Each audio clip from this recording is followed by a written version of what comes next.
city or a town, a frown. The business of a crown, of the living that abounds, of the church and the announcements. It's doing what counts, the underground sound in a city or a town, a frown. The business of a crown, of the living that abounds, of the church and the announcements.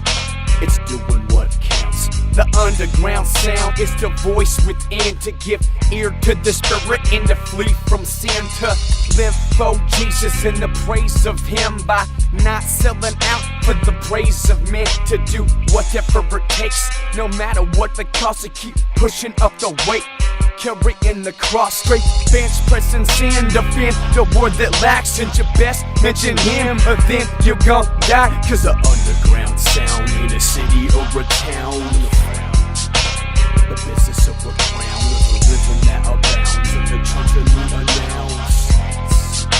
It's doing what counts, the underground sound in a city or a town, the frown. Thank you for listening to the Underground Sound. If you'd like to support the podcast and help us create some more content, what we're working on right now, what I'm working on, my inspiration for doing this podcast is to get Julius Maddox, the world record holder in the bench press, to Pete Rubish's gym.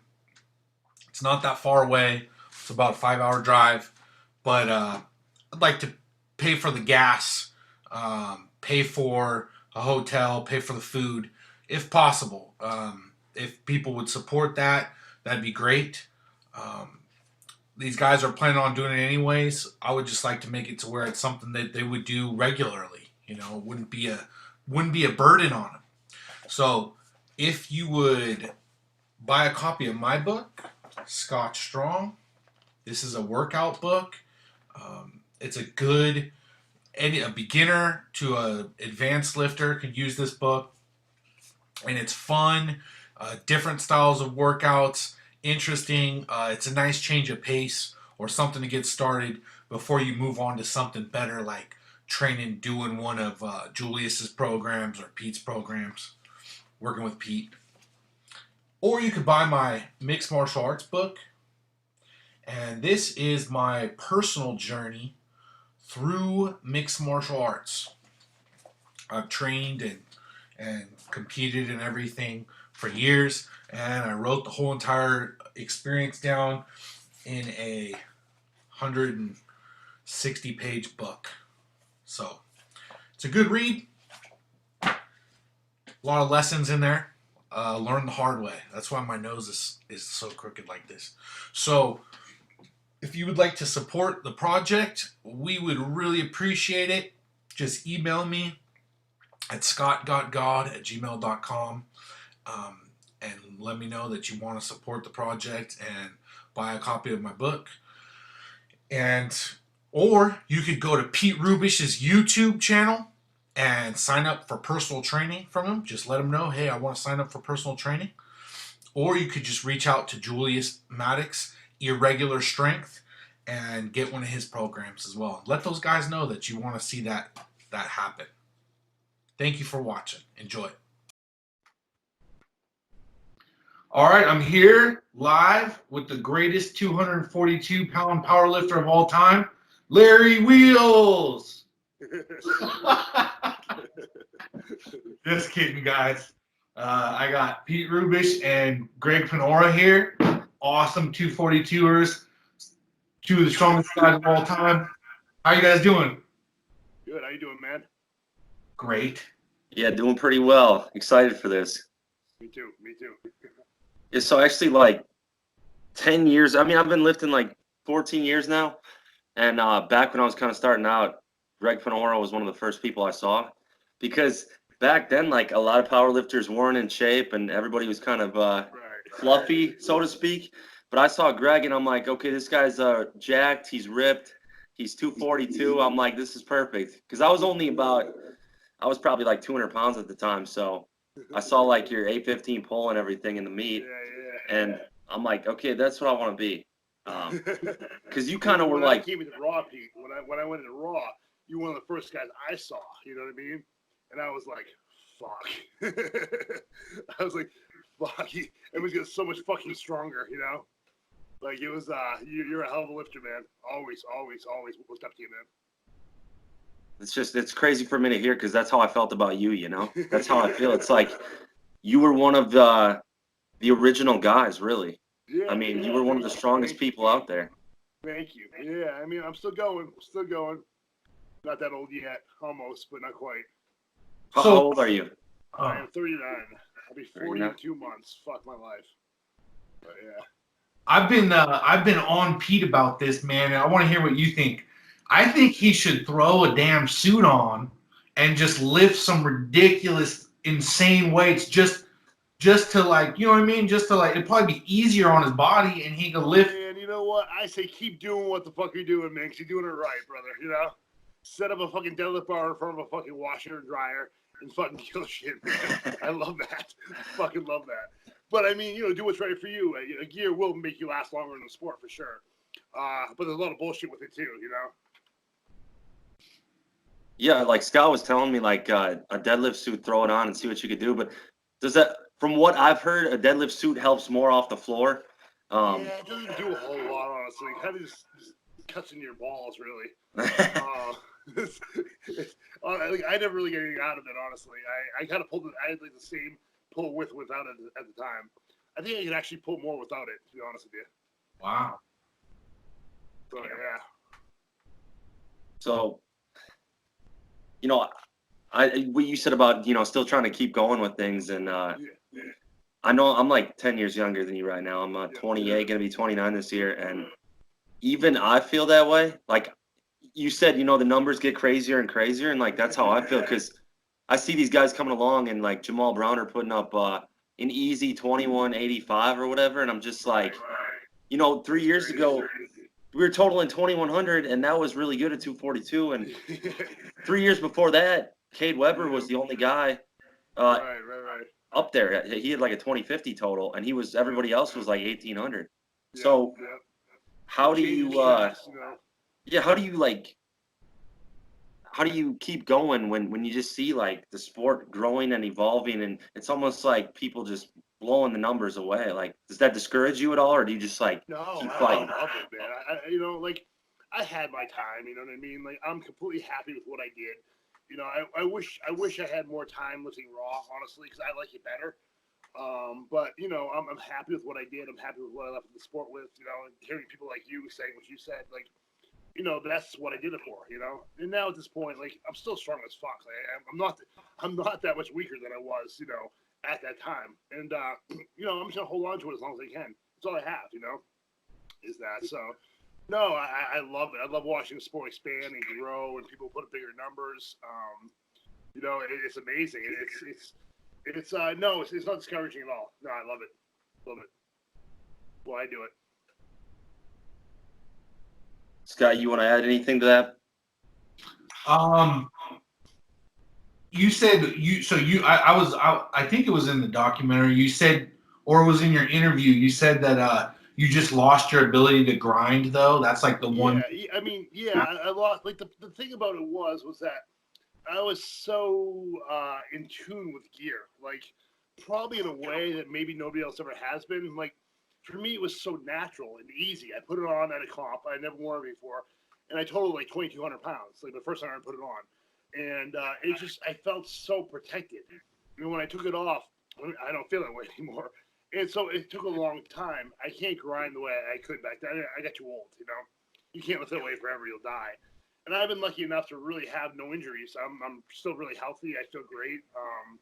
So, you know, I want to protect that. I can still grind. I mean, I can absolutely still grind, just not in the same way I could, where now it's like hit or miss. You know, it might go up and it might not, where, you know, 10 years ago, it was going up. There's no question. I didn't miss, ever.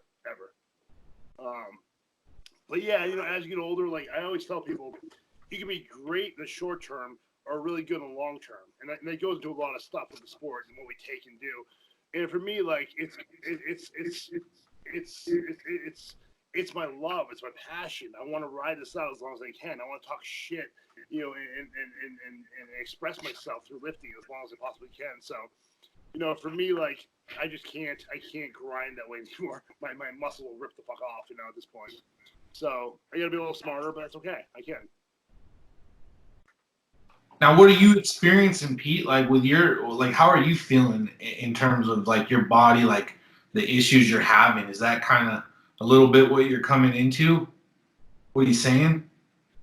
Oh yeah, 100%. Because it sounds funny, but like I feel old in this sport as far as like I've been doing it so long, and I've kind of had that time where I was at my peak, like I said, 2016, where everybody was like all about it, and now it's kind of all that fame has died down, all that attention, and like my right hip's completely jacked up. I got some disc issues. I'm sure every lifter has that, but I'm still trying to grind, just like Greg said, because this is our passion and everything. And for me, like just the approach I'm doing now, even I've been lifting for half my life, and I've never taken the time to like master my form. So I'm trying kind of doing that now, and I'm like, just cruising on 125 milligrams a test, and just planning to do that for the rest of the year, maybe even come off, and just trying to slow down and like get back to the basics, drill technique. I Same thing.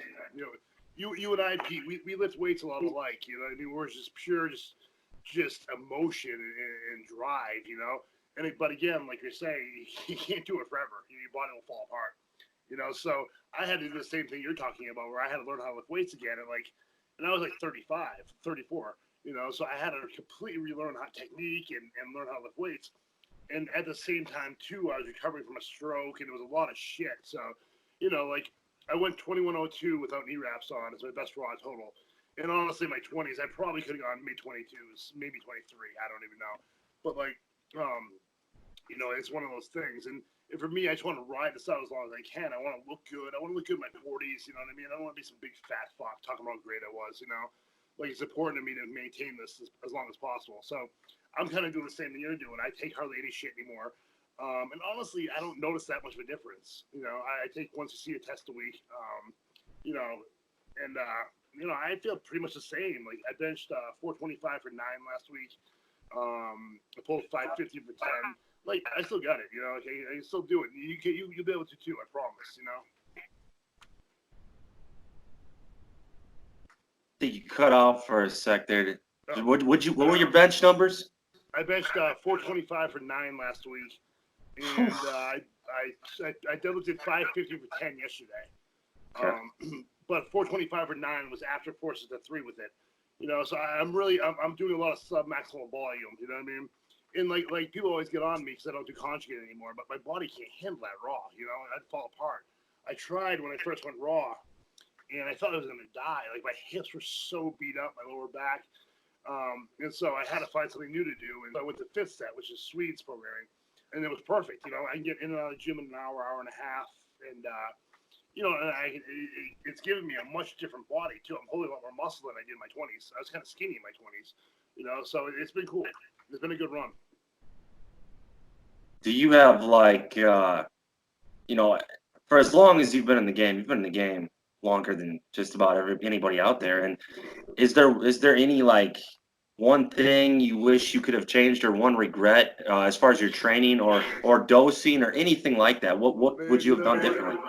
There's a million things I wish I could change, but you know what? When you look back on it, when you get older and stuff, you look back on it. Not really. All the fuck ups led to learning things, and I fucked everything up. I'm a constant fuck up. I've done everything wrong for a long time. And you learn and you do better. I wish I had taken it more seriously in my 20s. Like and again, I was a world record holder, but I was really I was sort of I had a giant ego. And that's the thing I wish I had done differently. I wish I had treated the sport with more respect. I guess. Does that make sense? Yeah, perfect sense. Because it's like you said, you just try to always push for heavier weights, and you throw out the form, and you look at what other people are doing, and you try to almost rather than focusing on your own journey and trying to get better, slowly, which will yield better gains in the long term and keep you injury free. It's like we always want to go balls to the wall, and that's something I've struggled with. Yeah, exactly. In gear, you kind of can a little bit. I would not still be here today had I been lifting raw in my 20s. Gear protects you. When I came up, everybody was 45 years old, you know? Like I think I was probably the youngest guy at Westside. And like, and so that was a big thing where now every world champion is 22, you know, it's wild. It's crazy. You know, where then if you were 22, you're probably just learning how to use gear. So there's a whole 10-year learning curve to be able to do that. And so that's a big thing, a big change from when I was coming up. You know, and I'm happy I got to look at gear too, because again, you know, I'm almost 40 and I still feel great. So I was lucky enough to be involved in that era. The lifters honestly weren't as good as they are now. You know, there were definitely some studs, no question. But now there's like in every weight class, there's 30 fucking incredibly strong human beings, and we didn't see that. It was basically the same guy for 10 years holding a world record, and then eventually somebody would come along and break it. But now it's like every weekend there's a new world record. It's crazy. Yeah. It's actually a blast to watch. I love it. You got anything to add to that, Scott? When you want to touch on? When you talked about testosterone, I thought it was interesting when we talked to Julius. He said he benched 716 with low test, and that, I mean, typically I think guys are like not being honest, but I believe him, and I do, absolutely, no question. Yeah, it kind of made me think like, man, maybe it doesn't matter. Like you guys are saying, you guys said you guys are. It doesn't matter, but the thing that's always going to separate people is first genetics and second mindset. I mean, steroids are a little icing on the cake, but they don't really do as much as people think they do. It's not the end all be all at all. I watch guys I have guys on my team that are on nothing that destroy people who are. I have a kid on my team that's like 215 pounds, got a 500-pound bench. He takes nothing. He competes USAPL. And then I've guys on my team that take the giant amounts of tren and this and that and this and that. And they bench 350. You know what I mean? So genetics are always going to be the thing responsible for greatness over everything else. I've got a guy on my team who has low tests. He's 6'9", 450. It's squat 800 pounds for reps. So you probably heard me say a lot that I don't believe. I think steroids are kind of an excuse, as to why people suck. Yeah, he's better than me because he takes more shit than I do, and it's very, very, very, very rare that happens. I've never seen somebody take shit and become great. You start out great, take shit, and maybe last a little while longer. The problem too with steroids is not what people think it is. The problem is the variance in muscle growth to tendon, ligament, connective tissue growth.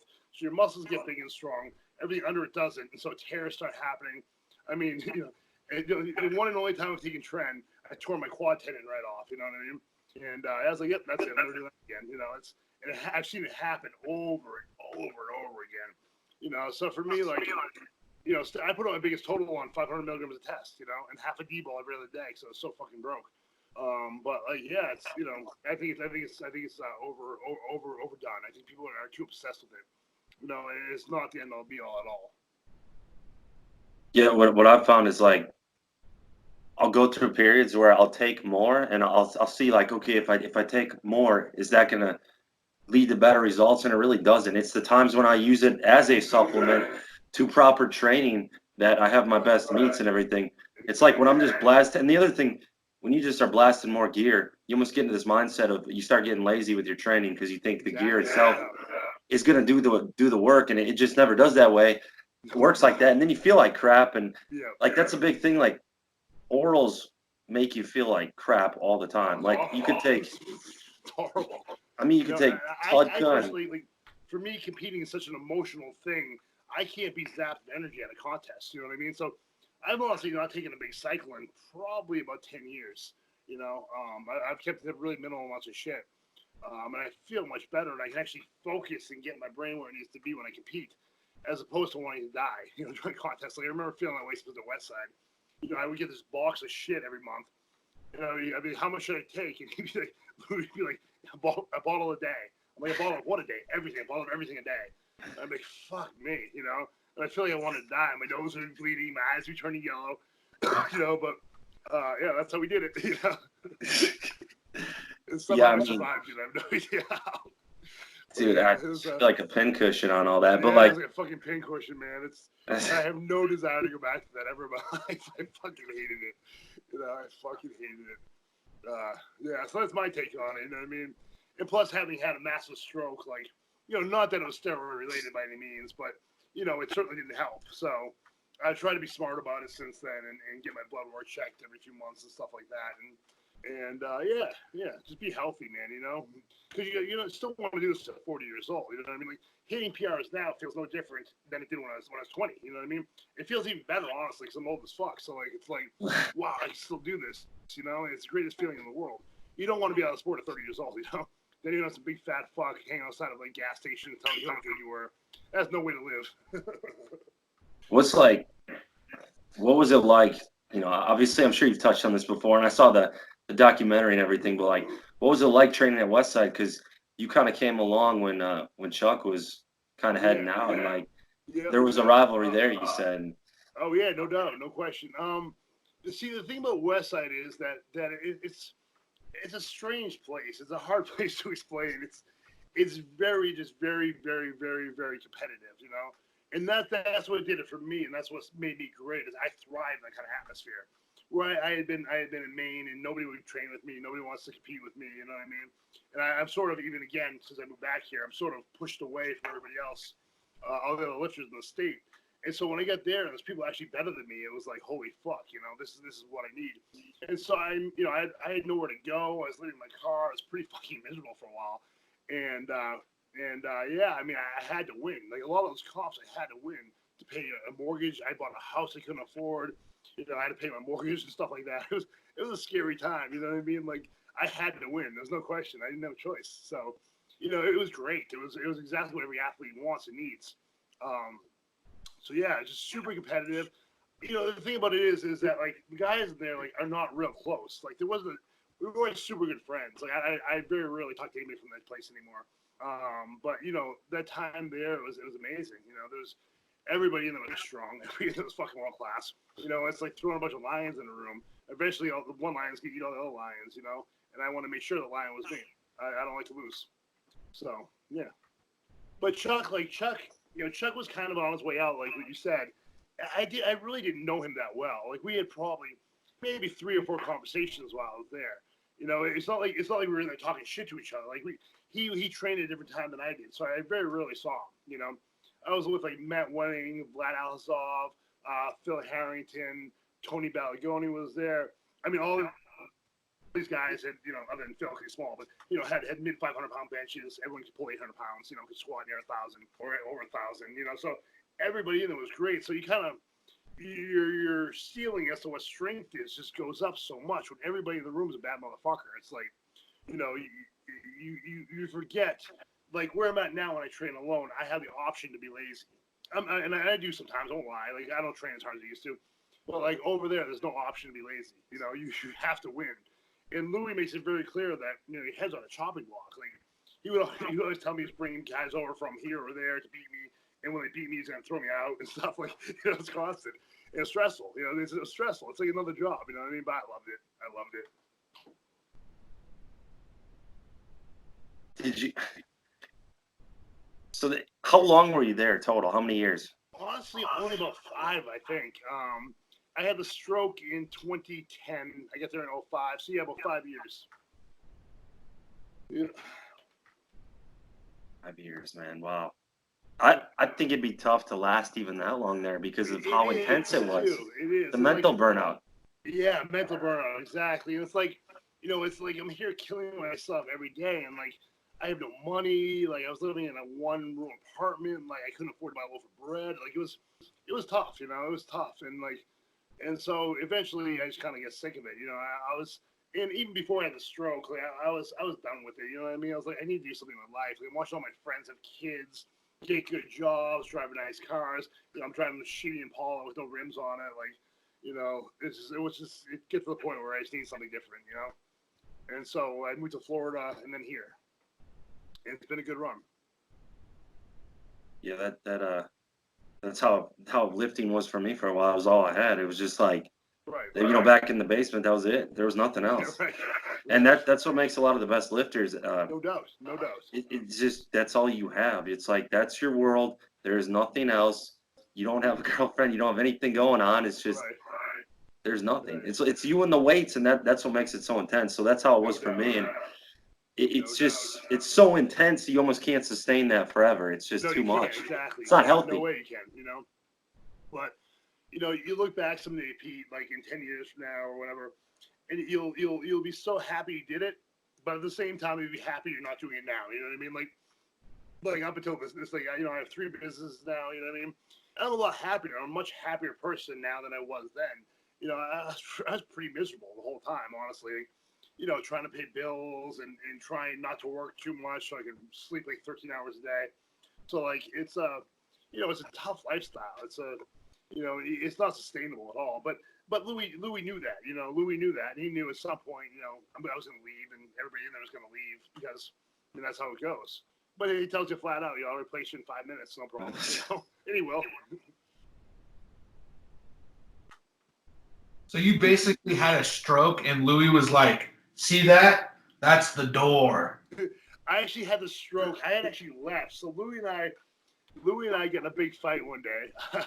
In there, we got a lot of big fights, but one particular big fight, and I ended up walking out. And honestly, I was kind of a mess at that point. Like I was partying too much. Like I didn't care. I honestly, I had done everything I could do. I had broken world record after world record after world record. And I'm like, what good is this doing me? Nobody really gives a shit. So I ended up walking out. Him and I got a huge fight, almost a fist fight, and walked out. And I went to Lexington. And at that point, I was done. I was over the whole thing. I wanted something new. And the stroke actually saved me, honestly. Like it was probably the best thing that ever happened to me. I refocused my life and figured out what I wanted. Started this team, Team Panora. We've done a lot of really good shit. Like it was eye opening. It was scary. It was eye opening. I learned that I'm not immortal. I'm very much human. And yeah, so it was good points and bad points to it. I'm fine now. I feel good. I had a doctor's appointment last week, perfectly healthy. So yeah. Do you have any more Westside questions, Scott? Anything you want to add on to that? Man, it just sounds so horrible. I didn't realize that place was like. I mean, I don't think that I would like being in a place like that at all. If it was like what you explained. Some people do, some people don't. You know what I mean? It's tough. I mean, it's a tough place. You know what I mean? But it's also like if you want to be good, if you want to be good, that's really the way to create champions. You know what I mean? Is it great for a normal person? No. And honestly, I'll be straight up. I don't think Westside Barbell training, conjugate training, is great for a normal person. And every motherfucker on the planet wants to use it because it's fun. It's a fucking blast. Let's grab that bar and max out with it. But the problem is it doesn't work for most people because most people don't have that genetic ability to add muscle doing that. So you see these little fucking guys with their arms this big, fucking squatting 275 in a band. It's like, for max effort stuff, it's like, dude, it's not doing shit for you. You're basically squatting your fucking groceries inside. You're expecting to get better that way. Do some fucking volume. So, I have there's a lot of really good things with Westside and done in Westside Barbell. It's amazing. But outside of it, for a normal person, probably not the best method, at least not right off, Like everybody that walks in that gym has been training for 10 plus years. It's huge, on tons of shit, totally unafraid to die, So it's a hard conversation to have because everybody's always like, you hate Westside. No, I fucking don't. I love fucking Westside. But do I think is it great for a kid whose other hobby is skiing? Probably not. You know what I mean? It's for gangsters. It's for bad motherfuckers. And it's the way it is. And Louie will take the same thing. So I'm not talking shit. Like it's not great for normal people. It doesn't do the things that need it to be done. So maybe give it 5-10 years, build some muscle mass, then do it before you actually jump into it as your first program. That's my take on it. Yes, so when you're at Westside is it. That's it. There's no room for other stuff. Like that's your full-time job. That's what's up. And that's why everybody was so serious about it and everybody was so crazy, I've never been there, I've never seen it, but from what I've heard, it's like, everybody was almost kind of crazy for real. Yeah. And what's like the craziest thing that happened there that you saw or that went down? Or I mean, everything was crazy there. Honestly, I'll be straight up. I was probably like the craziest motherfucker there because I was younger than everybody else too. And I felt like I had to, like, I wasn't from there, you know what I mean? Like, And that's the thing too, is that most of that gym was from the west side of Columbus, Ohio, where I was, and I'm from here, you know. So I came there and I was at a disadvantage because I wasn't from the fucking hood, you know what I mean? I didn't grow up in some really horrible family, so I always felt like I had to prove myself. So I was always getting arrested and shit up there, you know. I probably got arrested 15 times. Louie probably picked me up from court or jail probably 10 times, you know. Like, it was just like, I don't know. I felt like I had to be that way. So, I mean, honestly, the shit that I was doing was pretty crazy. But as far as lifts and stuff, like, one of the craziest things I ever saw was Tony Ballagoni, who most people don't remember now. He's kind of his name's sort of been forgotten since gear, but he was a monster of a human being. And I saw him bench one time. He had 5 plates on one side and 6 on the other.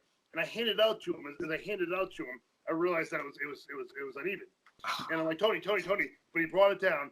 He threw it up so fast, it almost went over the rack. And I had to grab it and slam it down. And he stood up and said, Jesus Christ, man. And he came back. He looks down and he goes, I'm all right. 5 plates on one side and 6 on the other. It's fucking insane. You know, you see lifts there. One of my craziest memories I've ever talked to him, me and AJ Roberts, if you remember him. Yep. He decided to call me out. So basically, at Westside, if you get called out, you got to take it. You can't say no. I'm not doing that today. If somebody calls you out and wants to compete, you have to compete. If somebody calls you out and wants to fight, you fight. You know, that's the way it goes.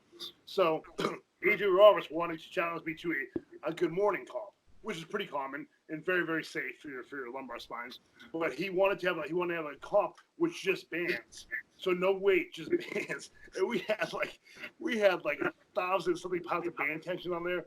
Man, I actually beat him. And sorry, AJ, man, I love you, but I beat him, and it was. I remember feeling that my back was gonna break. Like I was like, if I have to do one more, my back's gonna break. So we started adding big bands, then with smaller bands and more bands. It was just insane. And then Luke Edwards, if you remember him, he was a monster too. Him and I had some fucking battles, you know, blood everywhere. Him and I just. And he would usually beat me deadlifting, so because he had like 850 deadlifts, but we would just go and go and go and go, and none of us were gonna quit, you know. So yeah, those are my best memories there. The contests, you know, it's like just competing, going head to head, man. I love that shit, you know. You don't find it in the sport much anymore. It's not the same competitive mindset, and it's okay. Like it's okay.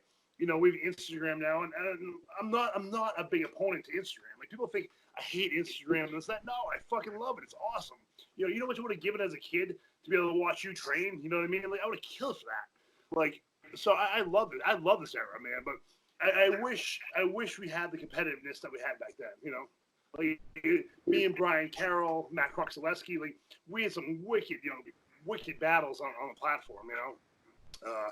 And that's the shit I miss the most, you know what I mean? It's not the world records. I don't give a fuck. It's not really Westside. It's the competitiveness.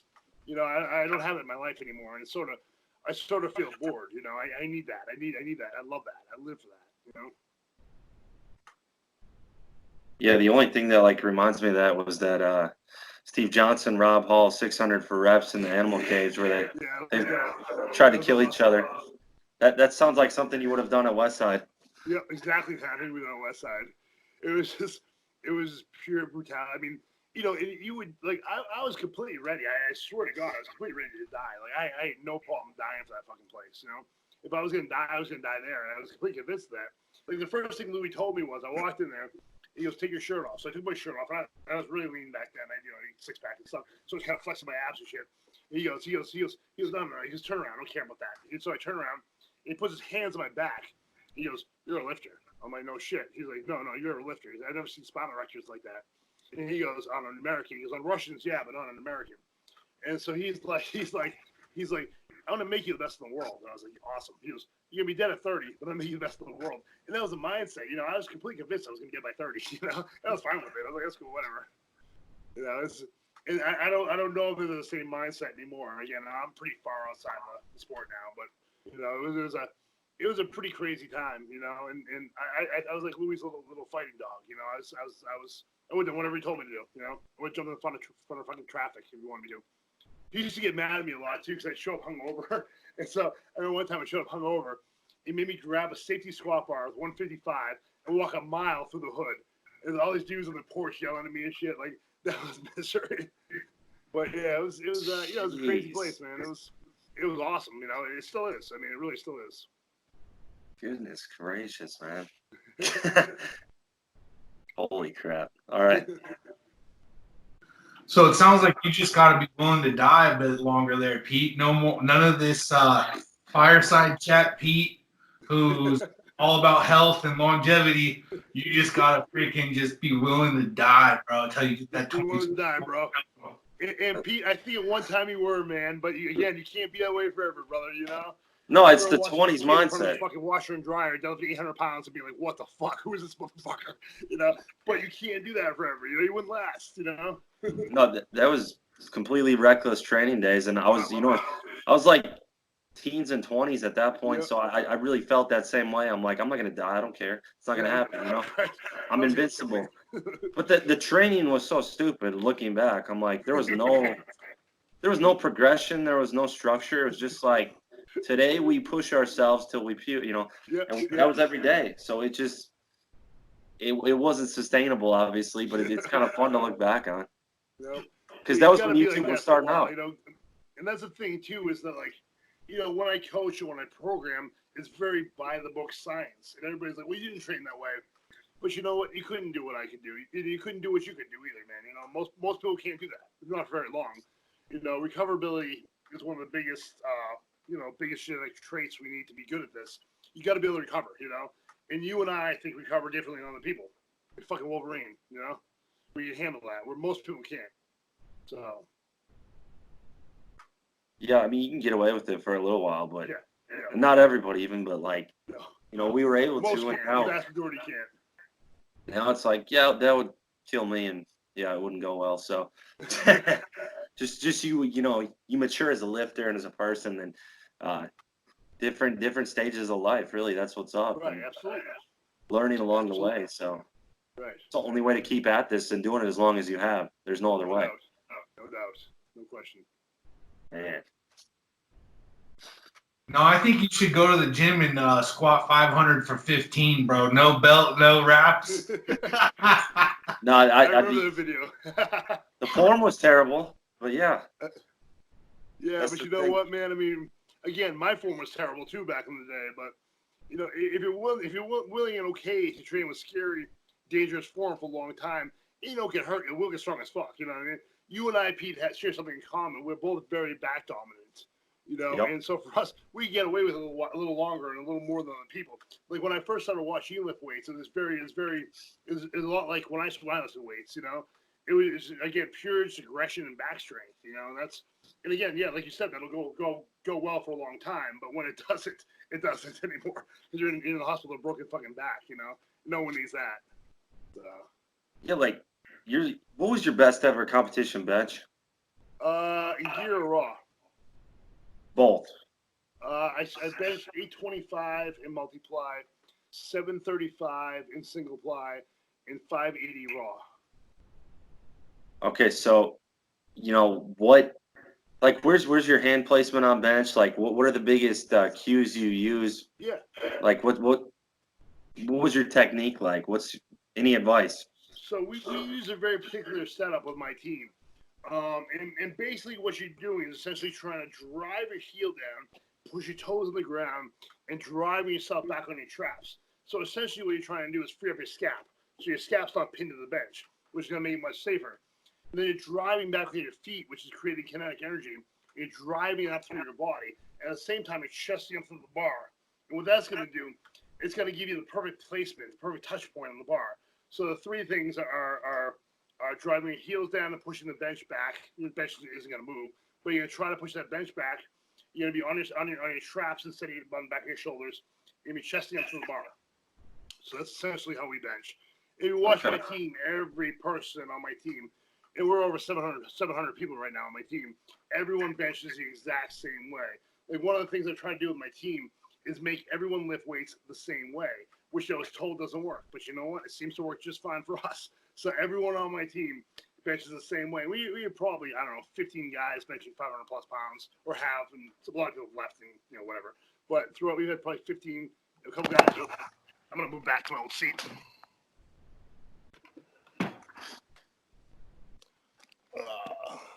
Cool. You see me? Yep. So yeah, we all lift weights the same way. And bench is a very complex lift. It's very different than other lifts because you're using much smaller muscle groups, and at the same time, it's very technical and very dangerous. I mean, we see so many fucking pec tears in the sport. It's crazy. So we try to avoid that, basically. And all the cues we use are mainly safety cues.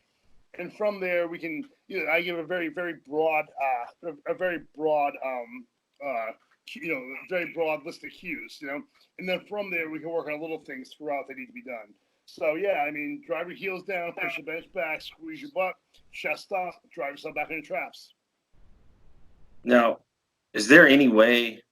What's the best way to avoid a pec tear? Is it something you can't avoid, or is it just like don't take trend? Well, that's right. We can say that about a lot of things. The best way to avoid a pec tear. It's the thing about pec tears is, in most catastrophic injuries, is they kind of happen like with very little notice, Well, Swede actually ran a pretty cool experiment with people that had torn pecs, and with the vast majority of them, there was some sort of indicator that it was going to tear. You kind of have that weird, like I've torn my fascia probably 25 times in my pec, and it's like you can feel it kind of getting hot and tender. And your best bet is to shut down at that point, which is very hard for guys like us. So normally we don't, but if you can avoid that from happening, like you'll be okay. As far as how not to tear a pec, really just stay hydrated. You know what I mean? And chesting up will take some of the stress off too. The thing we're more focused on with ours is the shoulder injuries. Shoulder injuries are scary. So the driving back on your traps is going to free your scap up back here. So your scap is free to move in its natural way. And so that's going to take a lot of stress off your shoulder. But yeah, as far as pec tears, I mean, if you're lifting a lot of weight, it's probably going to happen at some point, unfortunately. So you think about like digging. One of the main things, again, is being smart with drugs. You know what I mean? Is not taking massive amounts, because again, those muscles are so strong, but everything under it isn't. And that's I think why the vast majority of tears happen is drugs. I've guys on my team that'll get on trend. I'll tell them not to, and I don't have to take what if I want to take the drum then and win. So they'll get on and second bench the pec comes off, and it's like fuck. It's avoidable, I think, to a point, but again, catastrophic injuries, it's kind of fucked. And as you get stronger, shit's gonna get more dangerous. Yeah, I can echo that because I had a buddy who was just blowing up on cycle and strength, and he was smoked 475 really easy. Went for a second rep and just popped it right at the bottom. And do you think any like soft tissue work on the pec shoulder tie-in can work? Yep, absolutely. I do. I go. I get this stuff done. I probably not as much as I should anymore, but when I benched the 580, I was going weekly, or almost like probably maybe twice a week I was going, and I was having a lot of stuff done, and it helped immensely. So yeah, no doubt, absolutely. You have to prioritize that stuff, you know what I mean? And not enough lifters do. And I want to talk, because I certainly don't either. But you have to, like, for me, like the biggest thing I think for me avoiding injury is I never stop moving. I don't ever lay around. Like, I train every day, but I don't train hard every day. I train hard 3 days out of every 10 days. But I'm in the gym doing something every day, moving around, stretching, foam rolling, doing activation work, active recovery stuff every day. And I think, I feel better than I do when I was 25, honestly. I do nothing special. Like, I don't have a specialized plan. I just kind of go in and do what I want. And again, I feel fucking amazing. And I'm doing things at nearing 40 that I couldn't do at 25 or 26. I'm much better at volume now than I was back then, which makes sense, obviously, because of the Westside. But that's probably the best route, is just to keep track of that stuff, activation stuff, and soft tissue stuff, like you said. Yeah, absolutely. So one thing I wanted to touch on with the 3 Qs, as far as you're talking about the scapula, do you like pull your shoulder blades together and try to dig the traps into the bench, or what exactly like? Yeah, I mean, what you're really trying to do, again, and you don't have to even think about any of that stuff, is just chesting up, raise your chest up. And that's going to do everything you need to do. They'll take care of everything. Yeah, that's true. That's probably the most important bench cue. Chest up. Yep, just chest up. Reach with your chest. So as the bar is coming down, you keep reaching with your chest, not your hips. What a lot of people do is draw their hips up. We have to, and most of the arching done during benching is taking place in the thoracic spine, not the lumbar spine. You see a lot of these girls and stuff like, no, I shouldn't say that. A lot of lifters with these gigantic lumbar arches, and it's not doing anything. And somebody made the point, it's not that dangerous. No, it's not, but it's pretty useless, you know? It's going to do you no good. Because what's happening is that kinetic energy is starting in the bottom of your feet and driving up through your body. It's really just going up in the sky. So you want to make sure that you're driving back and not up. Does that make sense? Yep. That's interesting. So chest up is the most important bench cue. I would say so, yeah. I like that. Maybe it's not the most important, but it's the most misunderstood. You know what I mean? It's one that I find a lot of lifters have trouble with. I'm asking because honestly, like bench has obviously always been my weakest lift, and I'm trying to master it as much as I can right now, so that hopefully, next year we can get a PR or something. Yeah. But, what's your best bench? Mid-force? Yeah, 463. Yeah. So. Hey, it's not bad for a guy with arms that are a mile long, man. Yeah, it's impressive actually. Just for a while, it was like elbow pain right in the point of the elbow that held me back, and I've had some pec strains. I think like you were talking about the fascia right here. I've had that happen many times, so it's just been almost staying healthy has been the problem. Yeah, it usually is. It usually is. That's the name of the game. And again, the trick is like what I said is I do something every day. I train every day. And is it hard? No. I mean, it's normally 25-minute, half an hour workouts. And part of it is because I love being in the gym. I'd rather be in the gym than anywhere else, you know? So, I'll take some edibles and go in there and air squat, and some press downs, some push-ups, some leg curls, shit like that, and just go in there 3-4 days a week and do that. 5 days a week, actually, and do that. I don't think I'm taking a day off now in about a year, and it keeps me going, you know what I mean? It's mental, too. I love it. So, like, I think that, and drinking water, I started a gallon of water. That's important to stay hydrated. I think a lot of problems happen because people don't drink enough water, and that's a major thing. I have my water on me at all times. Yeah. Especially on drugs. Proper diet, too, nutrition, stuff like that's important as well, of course. Yeah, and like especially on drugs, they dehydrate you so much that you almost can't drink enough. Yeah, so turning 10 minutes is fucking sawdust, man. You can't drink enough. I have guys like competing and they'll get injured. I'm like, what the fuck happened? Well, I haven't drank water in 3 days. What the fuck?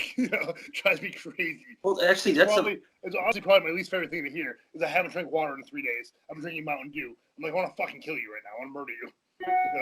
It's like you have to think about these things, man. You got to be smart, That kind of like leads me into the segue of like, water cutting for a meet. You've done it. Everybody's done it. Like, how much more susceptible does that make you to a tear? Is there a best way to do it to avoid that? Like, is there a best way to replenish yourself or do a proper water cut to avoid that? Yeah, IVs probably. But again, the thing is, most people don't have access to IVs. Like, when I haven't done one since I've been on Westside. And so, no, you know what? I've done one since I've been on Westside. I was actually going for the 242 world record back when Larry Pacifico had it, and I think the raw record. And I did a pretty big water cut. I come from like 265, 242, and so I did it in a shower. So I spent all night in the shower. I believe it was in New Hampshire. No, Connecticut. It was in Connecticut. And I spent the entire night, like 17 hours in the shower. But in the hotel room, the shower, when you turn on the light to be a fan on, and you have to create like a sauna effect, so there can't be a fan on.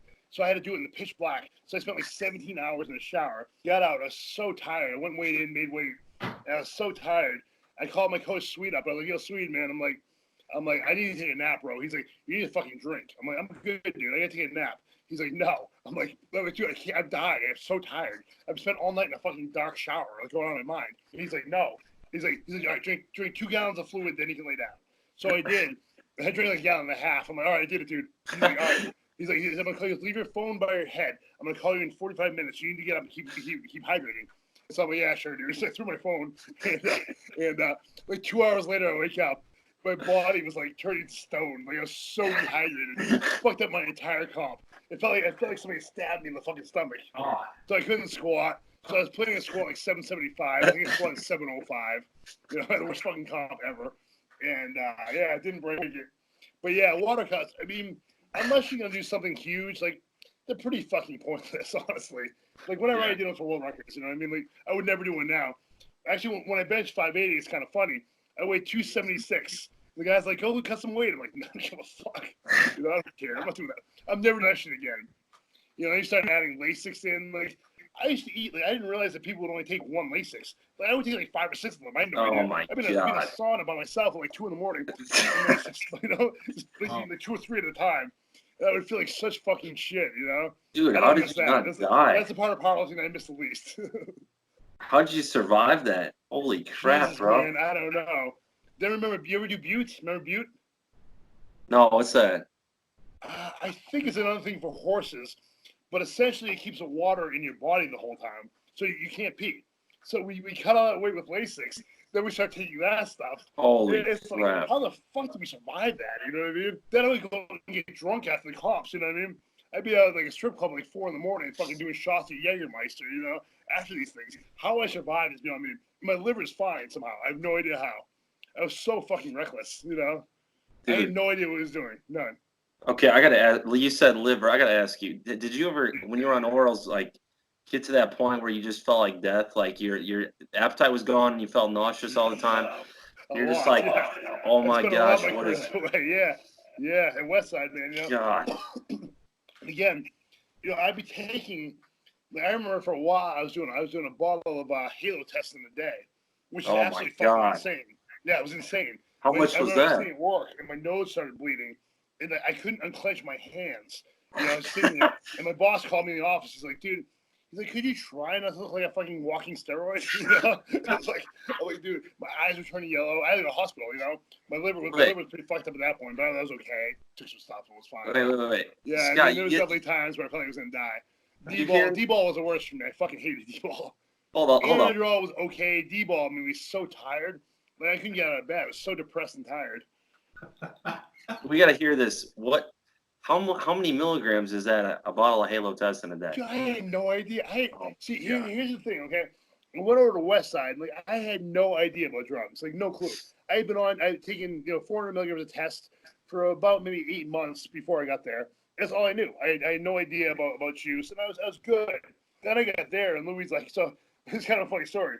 So right before I left, I called Louie, and I was like, "Hey man, I'm like, I got half a bottle of test. You can get me some when I'm down there?" He's like, "Yeah, no problem, man." So I went down there, and like I ran out, within a couple of weeks or whatever. And I'm like, "Louie," and at this point, like nobody in there would talk to me. Like it was just pure misery. So I was running out of shit. I was afraid to ask him, but I'm like, "Hey, can you get me some tests?" And he's like, "Yeah." He's like, so he writes down his address for me. He's like, "Go here. It's in the Bottoms." And I'm like, "What's the Bottoms?" He's like, "You'll see." So the Bottoms is like the worst part of Columbus, Ohio. Like, it's a shithole. So it's like, in the West Side, you get the Hilltop, you get the Bottoms. The Hilltop's scary, the Bottoms are scarier. And so I was driving through the hood. It was like pit bulls, like chasing my car and shit. I drive up to this house, right? And it's like 25 pit bulls and like this cage in the area. And they're all trying to bite me and trying to bark at me and shit. And so I go up and knock on the door. And this woman answers the door. She's wearing a bra. And like her pants like down by her knees, you know what I mean, with like 3 kids. And I'm like, hey, I'm here to buy something. And so this guy comes down, right? He's got a gun. He's got no shirt on. He's probably 400 pounds. He's got a gun in the back of his pants. He's like, "What are you here for, man? You want weed? You want coke? You need pills? Who sent you?" I'm like, "Oh shit!" I'm like, "I might want a bottle of test." And so he's like, "I got a bottle of Sustanon right here. It's open, but you can have it." I'm like, "Okay." So, and mind you, I'm like 25 years old this time. I was so scared. He's like, "You want some coke?" I'm like, "No, I'm good, man." He's like, "You want some weed?" I'm like, "Yeah, kind of, but I'm good." So I end up leaving. I get this bottle of Sustanon. I look in, there's like dog hair all floating in it. So that's what I had taken for the first nationals, was that. So I really was taking like, only 1.5 cc's of sus. But every time I would shoot it, my ass would blow up like the size of a fucking balloon. Like it would turn bright red. It was fucking misery. But I didn't want to say anything, you know what I mean? So finally I started getting good. Stuff started showing up at my door, and things were a lot easier at that point. But yeah. Lord, bro. Yeah. Goodness gracious, man. Holy crap. That was Westside, man. It's an interesting place. So Louie sent you there? Yeah. Oh, my Yeah, God. he's one of Louie's buddies. I don't know. He's like some gangster out there. You know what I mean? He's a nice dude. I'm not trying to talk shit about him. He's a great dude. But he's a West Side guy. You know what I mean? Yeah. Like the West Side is not a nice place. Like it's some scary parts. I actually got jumped there twice. I got kicked out of me like 10 guys outside of a bar, and I cracked my skull. I hit me with guns in the head. So I went to get my car. I went out to this bar that I was told not to go to. So obviously I had to go. Me and Phil Harrington and my girlfriend. And so I reached in my car. I was driving something out of my car, and I stand up. I hit right in the back of the head with a gun. So I go down. I had like 10 or 12 guys kicking the shit out of me on the ground.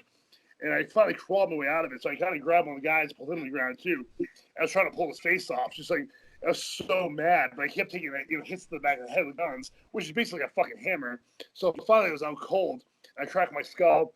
My face was so beaten up. Then another time, I woke up on the side of the freeway, and I had no idea what happened. I think it was the same bar, actually. It was the same bar, one of the bars next door to it. I had gone again because I'm an idiot. And so I woke up on the side of the freeway. My face, I couldn't see. My ears were swollen shut. My eyes were swollen shut. My nose was busted all over the place. I couldn't swallow because my teeth so many times in the throat. And so I get up, I start walking, and my shirt's like torn off. I'm wearing one shoe. And my funny part about it was my wallet was still there. So some guy picked me up on the side of the freeway and brought me to the hospital. And he's like,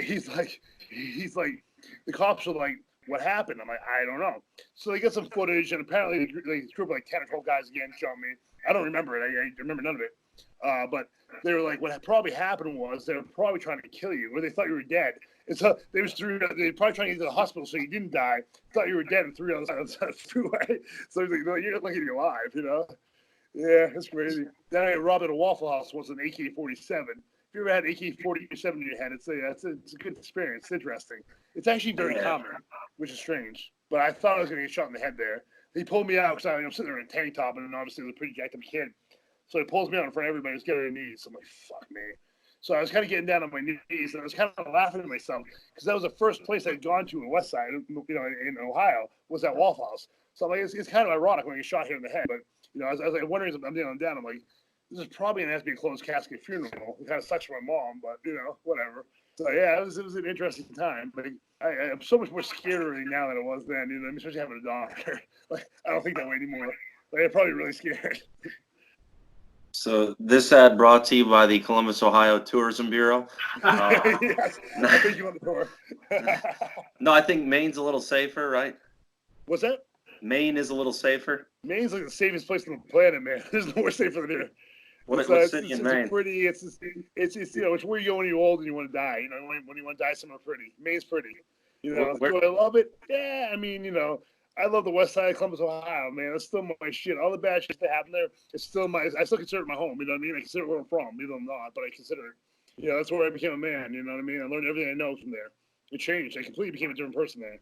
And so, all the bad and good, it's all relative, I love it all. I love that fucking place. It's crazy because hearing that story, you kind of remind me of Louie a little bit. Like how when Louie starts talking about how he doesn't have any teeth. He's like, yeah, like I just run my mouth and then I wake up on the floor and I got some teeth missing. He said, but you got to pick on people because people are going to pick on you. Yeah, right, man. Yeah, Louie and I are a lot alike, I think. We've, we sort of have the same attitude towards shit, I think. And that's why we get along so well. He just did a pretty cool, I don't know what it was, but somebody sent me a piece about me that he had filmed, and it was actually, it made me cry. I won't even lie. I got it this morning. I was watching it. I was tearing up. You know what I mean? Listening to him talk about me and stuff. Because really, when you're there, all you want is his respect. That's the prize. Is that he may respect you at some point. And so hearing him talk about me, it's really been. That was really, again this morning. This was like 12 hours ago. I got this.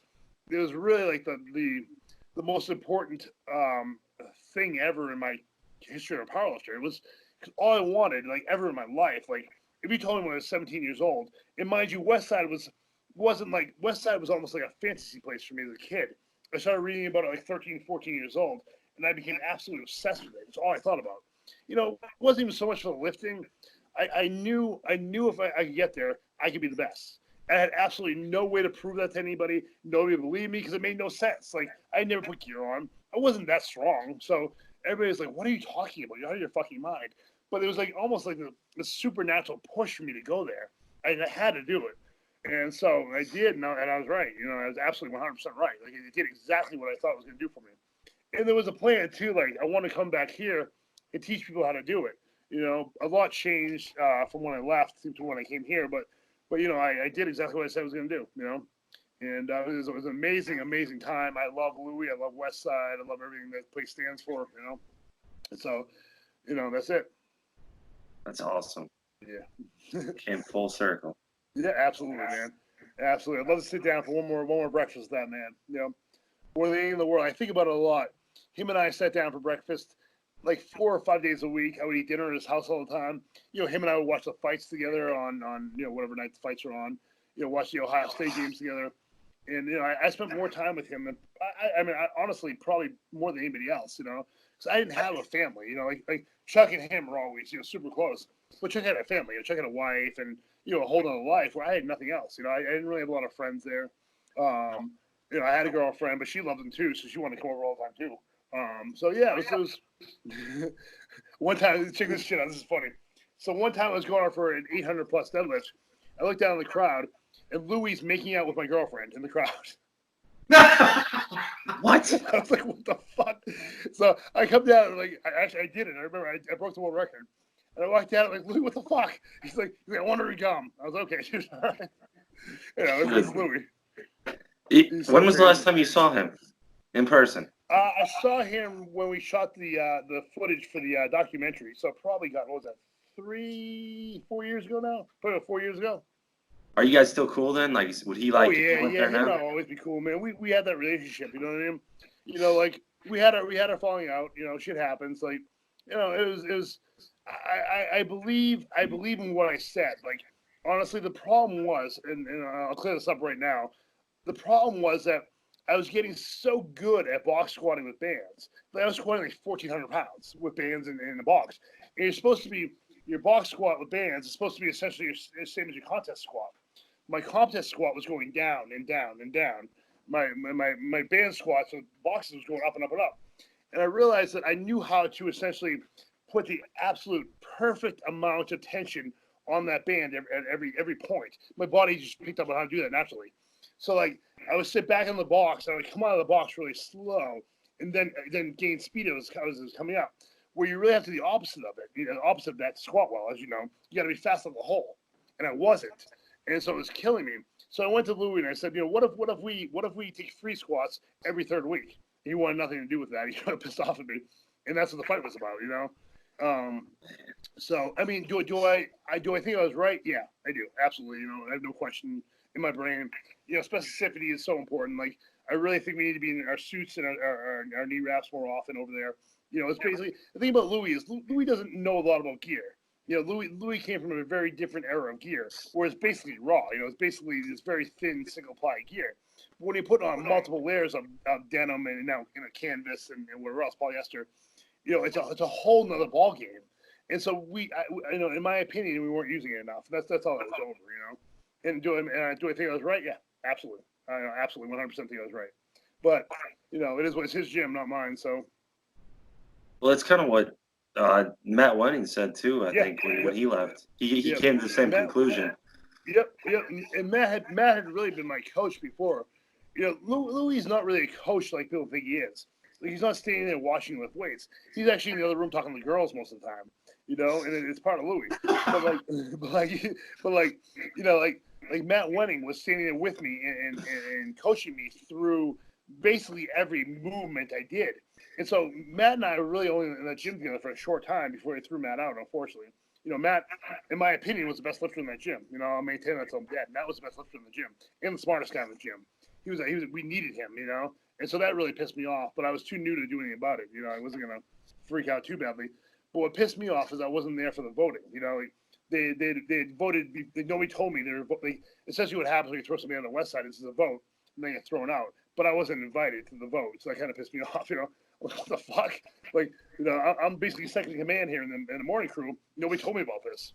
And so actually, as I remember, I left that day. I walked out of the gym that day all pissed off. And called to Matt, and Matt's like, dude, he's like, stay where you're at. He's going to keep doing what you're doing. And that takes some balls. Like, that's the thing about Matt is fucking balls. Matt's not, like, for me, I'm an emotional fucking train wreck. Like, somebody pisses me off, I want them dead, Like, I'm freaking out at everybody. Like, but Matt could always keep his cool. Matt was like, dude, he goes, Louie's the best coach, You just stay where you're at, and we'll run into each other down the road, and that's what he told me. And it was really a pretty amazing thing to say. Especially, we were young, too. Him and I were about, 25, 26. So for him to have a sort of insight to that age, it was pretty amazing. Matt, honestly, I love Matt to death. And when I had the stroke, Matt was honestly the only one who came and visited me in the hospital. Wow. He came every day, yeah. Damn, so respect Matt, that. I love you, that's some shit. And him and I weren't training together at that time, So you know, I hadn't seen him in a long time. He showed up, you know, for a good portion of the days I was there. You know, I had really nobody else. I had 2 girlfriends there, and who would kind of cycle out and get in fights, but then that, and that was it. You know. Did Matt get kicked out for almost like overstepping his bounds, or what was? See, nobody really knew. Like nobody understood it. Like I never got a. Louie was like, you know, Matt's using the company credit card to buy shit. I'm like, we all are. Like, you know, we're all buying internet porn with that credit card, dude. Like, you know, everybody is. Like, what's the big deal? You know, you kind of told us to, and so you know, I knew deep down. It was honestly because Matt was coaching me, and I was listening to him instead of Louie. You know, but like. You know, Louie wants sole control of the gym, you know, and I get it as a coach now. I totally get where he's coming from, but the thing about it is, like I said in the movie, was that Louie and Matt were telling me the same fucking thing. You know, Matt just made it easier to understand. Matt's a lot more approachable than Louie is, so Matt was, you know, and that's really I believe 100% when it was over. I believe it was over me, you know, and whatever, you know, we're all doing okay now, so it is what it is. But man, did it piss me off. So I love Matt, you know. He was also the first one there that was cool to me, like. Most people there wouldn't talk to me. Like they're a pretty unfriendly group of guys, but me and Matt had come from different places. So the cool thing about Louie is that we really don't think that much about is Louie created like 140 world champions from the west side of fucking Columbus, Ohio. Like picture that, like where you're from. Like I could not create one world champion in my neighborhood. You know what I mean? Like there wouldn't be a single world champion. Louie created fucking 140 of these guys from some little ass shitty part of fucking Ohio. That's some fucking shit, man. You know. So Matt and I were kind of from the first era of guys being brought in from elsewhere. So we kind of connected over that. And so when he threw Matt out, I lost that. And, you know, it took a lot out of me. It really did. Goodness, man, that sucks. That's crazy, though. Like, so everybody was using the card. He told you to buy porn. What? Dude, this is a wild place, man. It's hard to explain the mentality there. Like, you know, it's a bunch of fucking just dudes with way too much testosterone and time on their hands, man. It's like everyone there's fucking crazy. Everybody in there's out of prison all the time. You know what I mean? Like yeah. Good. Well, wasn't it like Matt Dimel was he the craziest? Yeah, I never met him. He died, but he died when I was a kid. Yeah, he died in 93, I think, or 94, maybe 96. But in any event, but he was like, the funny thing about Matt is that like he was still so remembered there and so feared. Like you would say his name and like people would be like, "What the fuck?" So I met this girl who I actually dated for like 5 years, Katie. What's up, Katie? So Katie and I dated like the entire time I was there. Like she was honestly as important as Louie was to my success. Like nobody ever backed me like that. Nobody, even still today, nobody ever backed me like she did. Like she was my homie. I mean, still is. We still talk all the time. She still sent me a Christmas present this year. Like her and I are still close. But what was I talking about? Oh, so what was I talking about? Shit. Matt I can't remember what I was talking about. We were talking about Matt Dimel and then like Matt Dimel, yeah. So I meet her at work. She's my supervisor at work. I finally got a job, a pretty good job actually. She was my supervisor. So we were I probably shouldn't tell the story in its entirety. But we were sitting there. She was teaching me how to listen to the kids' phone calls. And so the kid's got his back to the kid's got his back facing the wall. He's got his back to us. And she lifts up her shirt. And I'm like, oh shit. I probably shouldn't tell the story. Fuck. But anyway, so she her and I, she asked me out to go to a bar. She was like, "Do you want to get a drink tonight?" I was like, "Sure." So we pull up to this bar, and it was pretty sketchy looking outside. She's like, "Yeah, you know, it's kind of, you know, there's a lot of gang shit in here, you know." She's like, "But you know, be cool, you'll be fine." I'm like, yeah, whatever. So I'm wearing a Westside shirt. We're walking up, and there's this bouncer at the door. He's probably 6'9", huge dude, huge dude. And he sees me walking in the Westside shirt. He turns around and walks the other way, and so we're standing at the door, like assuming we can't just walk in. We don't need to be carded. And so the bartender comes over. She's like, "Hey, I don't know what happened. Let me get him." So she runs in the back room, and he has him creeping around the corner. And finally he comes over. He's like, "Hey, man." I'm like, "Hey." He's like, "Is Matt Dimel here?" I'm like, "No." He's like, "Tell Matt I have his $500. I'll get it to him tomorrow. I promise." I'm like, "Bro, he's been dead for like 10 years." He's like, "Oh shit, really? All right." Yeah. Wow. I went to jail too for a while when I was there on some crazy shit, and I was in jail. They put me in this pod, and I was the only white guy in the whole pod. And so I'm standing there, I'm stripped down to our underwear. I'm standing there, and I feel somebody tap me on the back. I turn around. He goes, "You know Matt Dimel?" I'm like, "Yeah." He goes, "You'll be all right." You know, people were that scared. Wow. People were terrified of Matt. Good Lord, man. I wish I met him, honestly. But yeah, you hear about him a lot. Everyone had stories about him. You know, and he was sort of the guy, as bad as it sounds. Like I want to be him. You know, he's my hero. Like, I want to be known as a crazy guy. I couldn't do it to his level. You know, nobody could. But yeah, you hear crazy shit all the time on there. He's just such a man myth legend. Like, there's not a lot out there about him. Each story you hear about him was like, you'd be like, could that possibly be fucking true? But you'd hear about it from multiple sources. You know what I mean? Like, everywhere you went, the story you'd hear about, like, what the fuck is that possibly be fucking true? You're telling me he had a reputation around Columbus, even amongst the hardest gang members, of like, you don't play around with that guy. Mm-hmm. Wow. Terrified him. And you see him too, like, he's not like an incredibly scary looking dude. Like, he's kind of chubby, like, big dude, you know what I mean? But I used to get fight like nobody's fucking business, you know?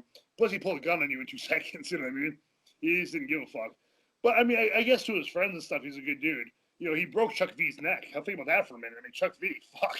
That's a bad man right there, you know? And so, yeah, I mean, he was that tough, you know? But, yeah, I wish I had met him. Among all people ever in the sport, he's a person I wish I had met. That's crazy. That's crazy. Yeah. That blew my mind. Gifts too, like, you know, he'd come in every day with a 12-pack. When the beer was gone, he'd leave, you know? He'd sit there and drink beer and use crazy shit. Damn. Yeah, he was, you know, he'd be on par with, like, the best guys now. Like, you know, he'd be, you know, not far away from Daniel Bell, I don't think. You know, especially with modern training stuff. I think he'd be, you know, he'd be right neck and neck with Dan Bell, you know? And Dan Bell's a bad motherfucker, so. Yeah, that's freaking nuts. Yeah. Unreal. You know, kind of the dynamic at Westside, where, like, hearing you explain it, it kind of seems like Louie kind of seems like a custom motto type figure, you know, like with. Oh, no doubt, no question.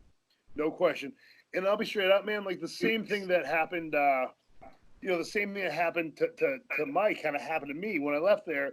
Like, I had no direction. I didn't know what to do. You know, I was a mess. And shortly after, I had the stroke. But, like, you know, like, he was so important to me.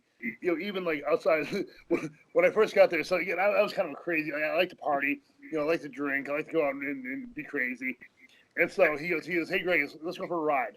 So I jump in the car with him one day. This is probably maybe less than a year after I got there. And so I'm sitting in the car with him, and honestly, like, I was still kind of in awe of him at this point. You know, I still am today, but, like, it was sort of that initial, like, holy shit, this is fucking Louie Simmons. And so we're driving. He goes, hey man, he goes, I want you to know that I think you're a great lifter. He goes, but I hear you're partying too much. And I was like, maybe. I mean, you know, go out on Saturday nights and, you know, party a little bit, but I don't think it's too much. He's like, all right, but I'm like, but I'm glad. Thank you for caring, Louie. He looks at me dead in the eye. He goes, I don't give a fuck about you. He goes, I care about your fucking numbers, man. He goes, don't think for a minute I give a fuck about you. You know, and that's sort of the intro. But you knew he did. You know what I mean? Like, you always knew he did. I always felt like he, you know, I always knew he cared a lot about me. And I care a lot about him, and I still do, you know?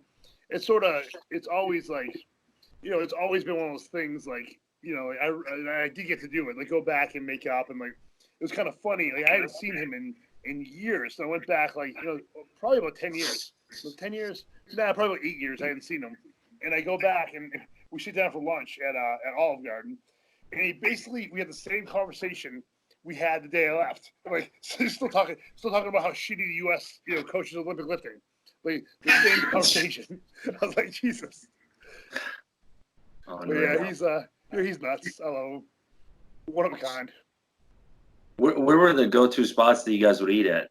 Like, so Louie has like this crazy OCD about food. Like, so we go to basically 2 places. You go to Bob Evans, and there's this little Italian place we go to sometimes. There's another diner that was in Grove City. I can't remember the name of it. But those were like 3 places he would eat at. So when I first got there, right? So I went out there and visited actually before I moved out there. So I called up Louie when I got to the hotel. I took a cab from the airport to the hotel. And I called up Louie. Hey Louie, I'm here. Blah blah blah. He's like, okay, great. He goes, meet me at Waffle House tomorrow morning at 6. I'm like, where's Waffle House? He goes, on Broad Street. I go, Louie, I don't have a car. I don't know what Broad Street is. He goes, it's right by the mall. I'm like, Lou, I've never been to Columbus, Ohio before in my life. I have no idea where the mall is. I go, will you pick me up? He goes, Jesus Christ. He goes, meet me at the Waffle House across the street.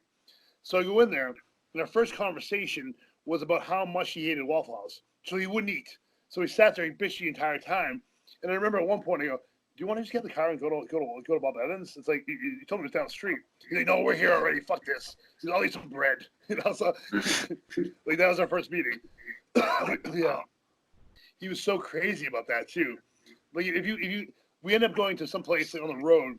They put cheese on a sandwich, which was this big issue. Like, he was just so weird about food. You know, I don't care. I'd eat fucking whatever.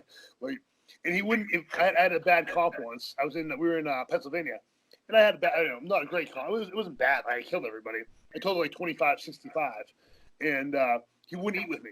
He goes, I only eat with champions. And so he made me sit at a different table. I still won the club, but he made me sit at a different table. He paid for my food, but he made me sit at the other table like an asshole. Wow. Yeah, that was Louie. Bob Evans it is, right? Bob Evans, man. Sure. That's the spot. They got good stuff. Dang, man. Where do you at? What's your favorite place? Oh gosh, that's a hard one. I mean, I'm always game for Cracker Barrel. You know, Cracker Barrel's the shit, man. Chicken fried chicken, man, with the gravy on it. There, absolutely. I love that stuff. That I've been eating everything in sight. Like, I don't really eat too strict. I'm all about some food, so I love to eat. That's like my second hobby, you know. Yeah, me too, man. Eat all day. Yeah, I eat probably 7 or 8 times a day. Still, I've kind of eaten the same way, like, since I was like 13, 14 years old. And everybody's like, do you count macronutrients? We didn't know about this shit back then. You know what I mean? It was eat a lot of food. And my food is generally pretty clean, like, especially since this COVID, whatever the fuck it is, shit. Like, I basically live on ground beef and rice. I hate cooking. I eat out 3 or 4 times a day every day. And now I can't do that, so I'm going out of my fucking mind here. Like, I'm losing my mind having to cook. I can't stand it. Like, I just want to eat out, you know what I mean? Like, but so I'm actually leaning out quite a bit, not being able to eat fucking what I normally eat. But, you know, it's driving me crazy. Yeah, we're all sick of it. But yeah. What about you, Scott? What's your favorite restaurant? Man, I don't know, man. I like everything. Pretty easy. What's Yeah. your favorite kind of food? Dude, I really like everything. I like Chinese food. I like Italian food. I like breakfast food. I mean, it's great. All of I it. like that. Love Sound it. like me. I like that. Yeah, I like fucking anything. General Tso's chicken. Fucking right. That's what's up. I Like could 20 keep pounds going. an hour with that shit. I could go all day just listing foods. Man. I don't got your guys' lean genetics though, so I gotta like, I can't go crazy, man. I don't have a 6-pack like Pete, man. You look pretty lean too. Me? Yeah. Yeah, kind of, yeah. Not as lean as Pete, but yeah. Yeah. Like, for me, like, I have to eat a lot of food, like, to stay even remotely big. I was up to, like, 300 pounds, maybe 4 or 5 years ago. I got fucking huge. And I was eating so much fucking food. Like, it was insane. I would eat, like, 2 pounds of beef before bed. This giant thing of French fries covered in ranch dressing. It was so disgusting. I was fat as fuck, but goddamn, I was strong. Greg, how the hell But did yeah, you get up to 300? You getting up to 300? How did you get up to 300 pounds? Are you freaking kidding me right now? Dude, I mean, you just told me, but ate. And I honestly didn't think that was shit. I was only two cc's of test a week, like 500 milligrams of test. That's all I was taking. So I just ate. I mean, so I was dating a girl too at the time who could really cook. So she'd be making fucking lobster mac and cheese and shit every night, like fajitas, you know. And I would eat just so much food, like the funny part about it was too is I was only eating 4 times a day, but I was eating each meal probably had 1,800 calories, maybe more, maybe 2,000 calories, like just giant amounts of food. No supplements, no protein powder, just food, and lots and lots and lots of it. Plus at that time too, like I wasn't working as much as I am now. Like my clientele wasn't as big, so like I had most of the day to sit around and eat. You know, it was great. And I realized too at that time, like this is probably the last chance I'm gonna have to do this. You know, before I get old and have a heart attack. So I want to get as big as I could. You know, and what do you weigh now? It was fun. It was a blast. Like, what do you weigh right now? About 255-ish. Okay. What about you? What do you weigh? 250 right now. Yep. So I think you're a little bit taller than me. yeah, I'm like right at 6 feet. I mean, 5'11" and a half when I round up. Yep. I'm about 5'10"-ish if I round up. I'm just jealous of you guys can get some good lobster rolls over there. Like we can't. You're fucking right, we can, man. You're fucking right, we can. We can't get. Yeah, that's something the state does better than any other, man. There's this little food truck on the beach called Fort Williams. It is the best lobster rolls you've ever had, and they're so simple. Like, they use a little tiny bit of mayonnaise, But here's the thing with lobster rolls, man. It's all about the bun. It's all about having the perfect bun, you know? That's what everyone up here will tell you. But yeah, there's some spots here will knock your socks off, man. Come visit. That's actually my favorite food. Now that I think about it, lobster rolls, 100%. Really? That's my favorite food in the world. Like, I'm dead serious. That's it. Amazing. I love those amazing. things, but we can't get them anywhere around here in Tennessee, you know? Yeah, Tennessee, yeah. What part of Tennessee are you in? Right by Knoxville. That's awesome. Yep. So I like it's Tennessee. been here about 5 years, and it's nice. I actually like where I haven't been to where Scott's from, but I've been to like the Portland area, and I love it out there because Yeah. me too. you're in Medford, right, Scott? Yeah. Yep. I've never been to that area, but Oregon is gorgeous. I love It's it. beautiful, yeah. Yeah, honestly, if I have a baby, which obviously I love having a baby, but I'd probably move to Oregon. I'd go out west, I think, if I had my chance to move wherever I wanted to. Probably Oregon. Maybe Seattle. I don't know, somewhere in that vicinity. I love it out there. I love Cali too, actually. I love California. I love LA. I like a lot of people around, which is rare because most people want to be away from everybody else. But I love big crowds of people. I love that shit. So yeah. I mean, Maine's cool. Don't get me wrong. It's cool here too. But like, it's very unpopulated. Where I live is pretty populated, but like, most of Maine there's nothing here. It's like really Maine is like it's like a quarter of the state is the actual state. Everything above it is just like there's nothing. It's kind of funny. Do you live by Portland or do you live by? I live in Portland. Yeah. Okay, that's what I was thinking. You've been up to Acadia, I'm sure, and everything. Yeah, oh yeah, many times. Yep. That's some place that's on the bucket list of place I Yeah, want to go. dude, it's beautiful. Yeah, it's fun. The beaches here, honestly, and I've been all over the country. The beaches here, in my opinion, are the prettiest beaches in the world. The water sucks. It's like battery acid. It's so fucking cold, but the cliffs of the beaches and the trees, it's beautiful. Bar Harbor. You heard of Bar Harbor? Yeah, that's the gateway. Yep. To the national park. It's beautiful. I mean, it's so pretty. Yeah.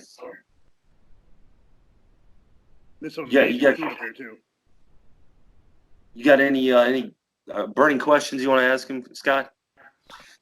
Do you still do speed work and like could you explain speed work? I'm trying to, do you do the max effort repetition method and the speed work still? No? No, not at all. No. Okay. No, see, honestly, like what I train I do fifth set. So do you guys know Swede Burns? Yep. Swede's my best friend. I love him and I like brothers. So like about after I actually was in California with you for the record breakers meet, and I tore my quad out there. And after that, I was like, man, I need something different. So I called him up. He's like, your problem is like you're not doing enough volume. You work up to a heavy double or triple and go home. And so I started using his methods. And so basically, what it is way more to it than this, but it's a 4x2 or 4x3 followed by an AMRAP. And it's really a beautiful program. It's it's basically we start with the most specific movement, bench press, squat, or deadlift, then follow it up with an MSM, something that looks like that movement with one change, usually a board press or I use high box squats as my squat. So you're working the movement in the same plane, but cutting the movement down so it's safer on your body and joints. And and then maybe one or two movements after that. It's pretty simple, but it's brutal. It's intense. And so what we do instead of a speed day is we have a high rep bench day. So we'll be doing like just a 30, with a bench with a lighter weight. I got 325 for 2 sets of 25 last week. But we're trying to build up tendon strength in our pecs. So because again, pec tears are one of the most limiting injuries in the sport of powerlifting. We see it a lot. And it's something, again, you asked me earlier, something you do to make that better. Very high rep stuff will make your tendons stronger. It's the simplest and easiest way to do it. Okay. Interesting. Yep. Wow. So no, I don't do speed stuff anymore. And I'll be straight up about speed stuff. I never really did it. You know what I mean? I never really saw a whole lot of use for it. Like, I'm a grinder. Like I grind. I'm not fast. I'm not explosive. I'm just fucking strong. I grind through shit. And that's how I lift weight. So for me, like working speed stuff, it probably seems like it would make sense, but it didn't. It never made me faster. It never really did anything for me. So I would do kind of a bodybuilding day on the speed day at Westside. I would do a 5x5 actually. I love that rep range. Yeah, me too. Five reps is like you're not getting tired enough to have a bunch of technique breakdown, but Right. it's enough to stimulate growth and strength. Agreed. So Agreed. I love that. Agreed. It's kind of my With go-to. this set, we do a lot of AMRAPs, and so I'll usually get between like I benched 445 or 12 a few years ago. When I was a lot bigger, I was 285. I'm like 30 pounds heavier. So yeah, I benched 445 or 12 during an AMRAP. That was pretty amazing. But yeah, I enjoy it. I enjoy having something to work towards. And so that's why Westside made sense to me. I like PRing. So with this set, I can PR my AMRAPs, although you never do because you get so fatigued throughout the training cycle. But, so my first comp I used it for was when I benched 580. And I tore my quad, so I couldn't extend my leg fully. I couldn't bend my leg. So I was benching on basically one leg. And I had done 445 or 12 at the beginning of the cycle. And so the cycle is basically 3 5-week blocks, then followed by a peak in the comp. So I benched 445 or 12 in the first cycle. In the third cycle, I did it for 6. I struggled to get it for 6. And so I call the Swede freaking out. I'm like, dude, my bench is gone. I suck. He's like, you're fine. I'm like, no, man, I suck. I get it for 6. He's like, you're fatigued. You're fine. I'm like, no way, man, I'm fucked. He's like, no, you're fine. He's like, just do the peak. And I went and had a great peak. And again, hit the base. I definitely, without question, could have been 600 pounds that day. I kind of wish I had done it, but, whatever. So yeah, it's one of those things. But I like having something to push towards instead of just hitting reps. Does that make sense? Are you still gonna make a run at 600 in a comp? Yeah, we'll see. We'll see. I know that takes a little bit of. Honestly, be straight up, it's not my top priority anymore. I'd rather sit around and talk about it. I'm straight up honest with you. I like doing this. I like talking about it. I maybe it's possible. I don't know. I actually self-unracked 570. About 3 months ago, self-unracked 570 and almost hit it, missed at the very top, and hit 555 with a self handout. So it's possible. I can definitely plausibly do it again if I want to get fat, but we'll see. I think one of the hardest things, talking yourself into cycling hard again, because at that point you're almost like, I don't want to. It's like, right, yeah, I don't want to. It's not.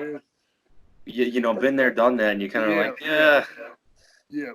The problem for me too is that I'm really kind of happy with what I did. You know what I mean? Yeah. I did a lot. I was good in gear. I was good raw. I was good in single ply gear. I did pretty much everything I came to do. I wish I hadn't done a water cut and broken the 42 raw record. But other than that, really, I can look back on my career and be proud. And so, yeah, absolutely. Do I need a 600-pound bench? Maybe. I don't know. We'll see. But for right now, I'm trying to make my team better. You know what I mean? I want to leave a. In powerlifters, we always say Ed Cohen's the best lifter of all time, but nobody knows his total. Ed Cohen's the best because he never left. He's still here. He's still giving a lot to the sport. And I think honestly, that's crazy. I never thought about it like that because I don't even know what his best total was. What his best total was? 2463. Wow. Is that right? I hear you. He said 2463. Yeah, is that his best total? Wow. That's insane, though. Anyone? I'm guessing. I think that's what it was. Yeah, but Ed's the thing about Ed is that if he had been a cocksucker, which he's not, I don't think people would remember him. People remember him as the best because he's also the best fucking guy. He's just such a good dude. You know what I mean? He's very humble. He's just such a good man. I love talking. And I think that's why he'll talk to anybody. You know what I mean? He's not. Yeah, he will. Not arrogant at all. You know what I mean? He's just such a cool guy. And obviously the lifts are insane, but I think a lot of the legend Ed Cohen has to do with how good of a guy he is. Straight up. That's true. He's still very active. You see him everywhere at all these meets and expos and everything. And I've met him a bunch. And yeah, it's a very personable guy. Yeah, super good guy. Man. Yeah, so for me, now, coaching and talking and I love this part of it too. I'm getting old, you know what I mean? I'm a dad now, a daughter. I can't be out being crazy anymore. I can't do some of the things I want to do, and that's okay. I had my time, I was the best in the world, and it was awesome. It was amazing. Do I really want to go back and do those things again? No, not at all. No, I like my life. It's pretty simple. You know what I mean? I'm not, I take very little shit. I eat well. I do cardio now. You know what I mean? I would never do this shit, 10 years ago. It was just it was grind, win, grind, win, grind, win, grind, win. And I don't really have that mentality anymore. I'm a lot more humble than I was then, and like, it's like so is it that important to me? No, unfortunately, it's not. And people all the time are like Craig, you been 600 pounds. Like, yeah, maybe not. I don't care. Go fuck That's yourself. awesome, though. Yeah. So maybe I'd like to. Honestly, though, if I had one goal to go towards, I'd like to squat 825, 830 ish. I think that's just very doable. I squat 805 with wraps, 770 without wraps. And so, like, I think 830 is a legitimate goal. I'd like to pull over 800 pounds again. I think I do that. I do. Yep. So I don't know. I don't know. And if I never do, I never do. And that's the difference between now and me back then. Is that if I don't do it, whatever. I've done a lot. I'm good. But where back then it was like, if I wasn't gonna do it, I was gonna fucking jump in front of a train. And as athletes, like, we can't again have that mentality forever. It'll kill you. If I still grinding the same way I do at 25, again, there's no way I could possibly keep that up. So. No, you're right. It's literally like it will kill you. I'm trying to get to the point where I talk myself into just doing like one cycle a year, one meet, one cycle, and that'll that's the way to do it, man. Yeah. Back off the rest of the year because even being like late 20s compared to younger 20s, it's like I did some crazy stuff back then that I'm like, ooh, all the trend all the time, and take trend for a year straight, stuff like that. So yeah, for sure. And then everybody hated you and you hated them, and yeah. that stuff just messed with my head. The thing too is that as you get older too, your mindset changes. You become, like you become more obsessed with making money. At least I did anyway. I was like, I can't live this way anymore. Like I had this horrible shitbox car, like living in some shithole fucking trap house. You know what I mean? Like, and it was it's winning at that point wasn't enough. Where I'm sort of like, like I said, I enjoy my life. I enjoy making money off the sport, and actually, like I'll be straight up with you guys right now. Social media is important to me. I get to really voice my opinions, and I held all this shit in for about 20 years. Nobody wanted to hear it. Nobody gave a shit about policy. 15 years. And all I want to do is sit down and talk to somebody about it. And as soon as they find something to talk about with me, they go, I don't give a fuck, man. I don't care. Stop talking about it. I don't care. It would annoy the fuck out of people. So then all of a sudden now we have Instagram. I love writing shit on there, man. I love it. I love communicating with lifters, It was so long that I couldn't do that. And so, there's different aspects of the sport that I'm into now, yes. That's awesome. You've just evolved a lot. That's the you way to do it. As a lifter, yeah, for sure. You have to be a piece of yourself. I need to plug my phone in. No, you're good. Scott, you got any more questions? Any like major ones you want to touch on? One more question I got for. You said that you felt like it was like a supernatural experience, going to Westside. Yeah. Do you have faith? I mean, do you believe that it was like divine for you, this life that you've lived and everything that happened? Here's the thing. This is gonna sound really fucking weird. I've had this happen a few times in my life where I have like this incredible emotional, physical response to things. Like it's hard to explain. I'm sound fucking crazy explaining it, but like it's almost like it feels like a shockwave through my body, and immediately I know what to do. It's so yeah, I do think it was at least something. Am I a religious guy to go to church? No, but honestly, I'll be straight up with you guys. I might start doing it. Honestly, I think there's a lot of good to it that we don't see. Do I believe in the Bible, and do I believe that right? I don't know, maybe to a point. But I think as I'm getting older, I see more and more value to it. So, and it's something I'm thinking about a lot since this Corona shit happened. Like, I'm probably gonna start going to church and stuff. So yeah, I guess I do have faith, to a point, more so than ever. There's been stuff in my life that's unexplainable like that, where it was like, if I was, when as a kid, if I would think about Westside, like, it would almost like, it was just such an intense emotional and physical reaction to it. Like, and I've had it again with other things, like telling me to meet people or don't meet people. I had it with my ex-girlfriend who I had the baby with, and I wasn't supposed to be able to have kids, you know what I mean? I met her, and it was like, it was so strong. And I was actually dating another girl, and I was like, I have to be with this girl. I can't keep, I can't keep ignoring this feeling. It was more than just being fucking horny or whatever. I knew she was in my life for a reason, and we had the baby. And again, I wasn't supposed to be able to have kids, so it was amazing. I had the most beautiful daughter in the world. Like, she's awesome. She's my whole entire life. And her mother and I didn't work out, but we're still good friends, and it's been an amazing experience. More so even than powerlifting. Like, having her is more important to me than powerlifting ever was. So yeah, so that's my answer. Yeah, I guess I do. Yeah. Oh, go ahead, Pete. Yeah, no, I know for like me, like I've had times where I'm not as focused as I need to be on my faith and everything, and then other times when I am, it seems like life goes a little better. So it's something I'm trying to prioritize more. Like sure. Scott's been a positive influence as far as that, and some other people, and it just kind of it all comes full circle, and it helps me. And yeah, no doubt. It's something I've neglected, but I try to lean in a little more and embrace it, and things have gone better. The closer I think we're gonna see. Hang on, let me.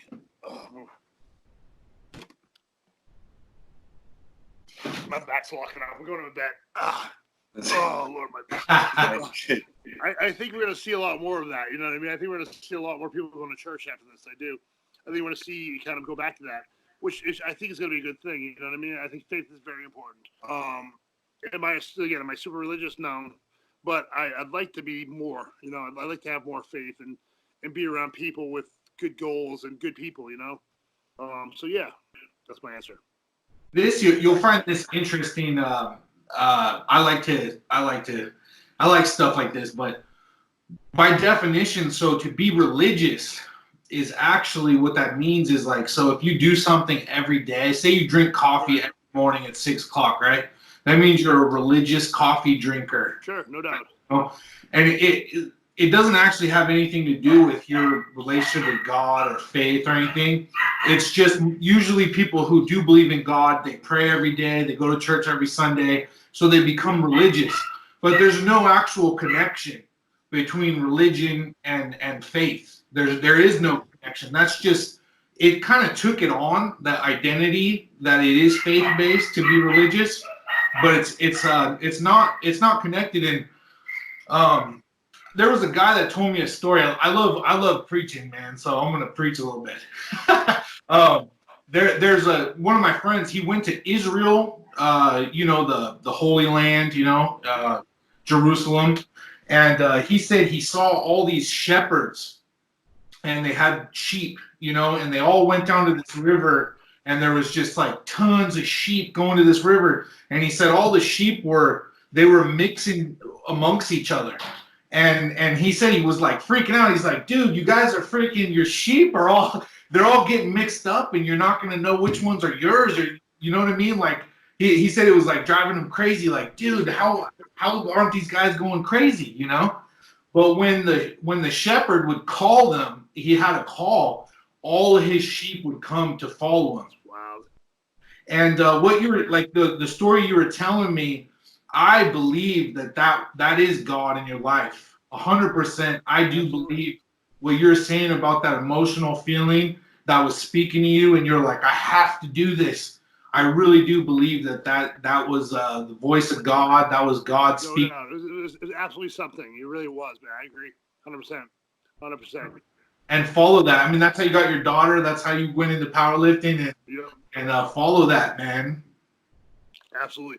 And I have every time too. That's the thing.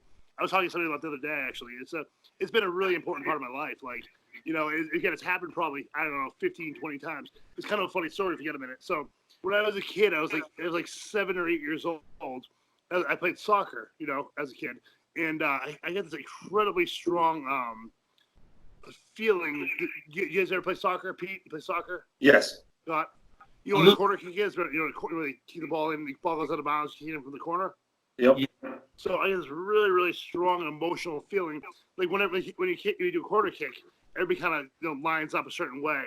But something was telling me to move away from the group. And mind you, I'm like 7 or 8 years old, and I was a decent athlete, but nothing special. And so I kind of wandered away from the group. And I'm standing there, and it's so strong. And they kick the ball, and it's something in my head going, go.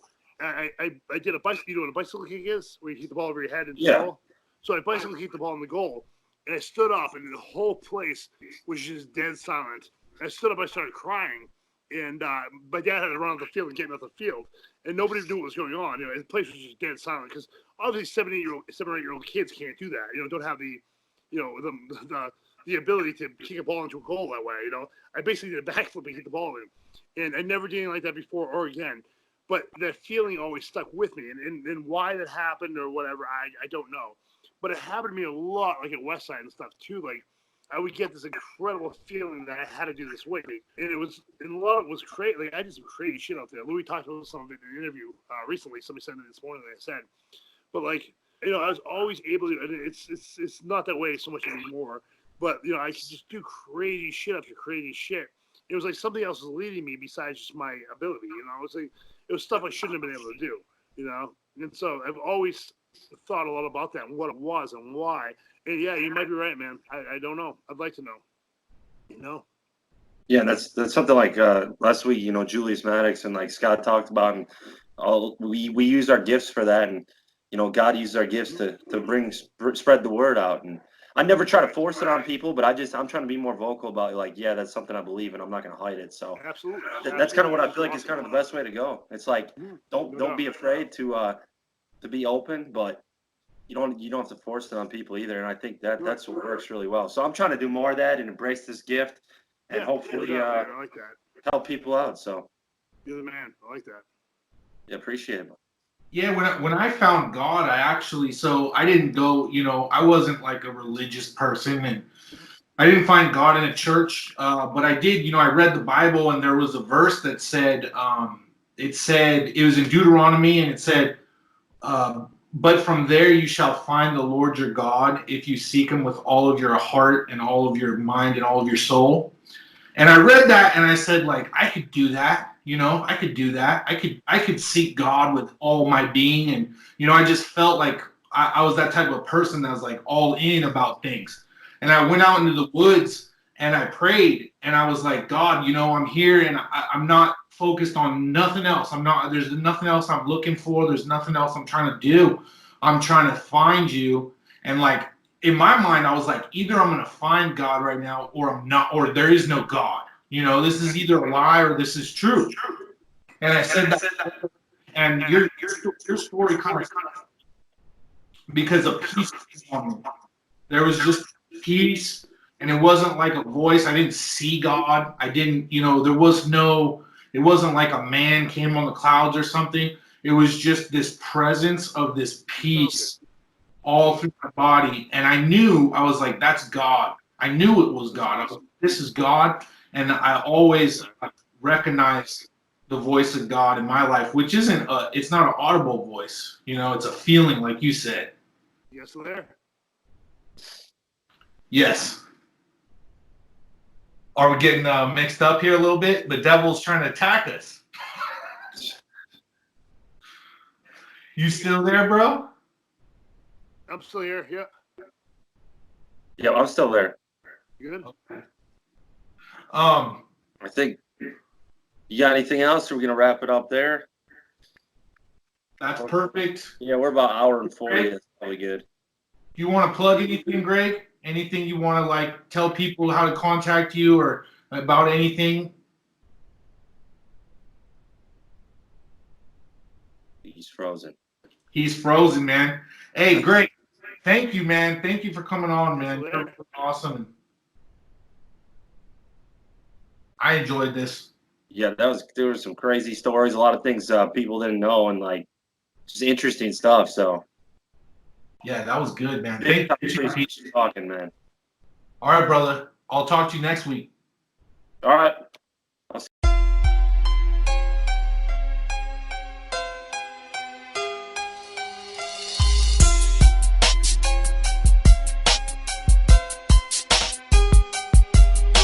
The underground sound in a city or a town, the frown. The business of a crown, of the living that abounds, of the church and the announcements. It's doing what counts. The underground sound in a city or a town, the frown. The business of a crown, of the living that abounds, of the church of the announcements.